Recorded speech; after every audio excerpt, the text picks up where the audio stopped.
Hi friends, welcome back to my YouTube channel. સ્વાગત છે તમારું આજના નવા બ્લોગમાં. ને આજે તુષાર લાવ્યા છે ચારકોલ ક્રીમ, જે આપણે બ્લેક હેડ્સ હોય અહીંયા એ રિમૂવ કરવા માટે. તો મેં કીધું ચાલો તો પહેલાં મને અહીંયા ડેમો બતાવો, તો પછી હું તમને આનો રિવ્યૂ કહું હમણાં લગાવીને. તો ચાલો હવે તુષાર પહેલાં મને લગાવી દઈશે.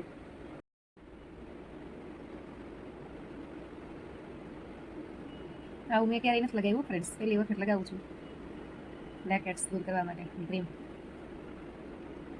હું તો ખાલી મૂલતા હવે સુકાઈ ગયું લાગે છે મિત્રો, તો હું એને ટ્રાય કરી જોઉં ઉખેડવાની. ઉખડે છે બળશે, ઉખડી ગયું છે ઇઝીલી. પેન થતો નથી, બળતું નથી, કંઈ થતું નથી. તો જો મિત્રો, હવે મેં રિમૂવ કરી લીધું છે અને એકદમ બ્લેક હેડ્સ હોય તો સરસ મજાના વયા જાય છે. રિઝલ્ટ સારું છે. તો તમારે આ લેવી હોય તો હું તમને બતાવી દઉં. તમને કોઈ પણ મેડિકલથી મળી જશે. આ ચારકોલ માસ્ક ક્રીમ એવું લખેલું છે, જો તમે જોઈ શકો છો ફોટામાં આ રીતના. અને પ્રાઇસ છે 190, એટલે 190 રૂપિયા. 190 રૂપિયાની 120 ગ્રામ છે. આખા ફેસ ઉપર પણ તમે લગાવી શકો.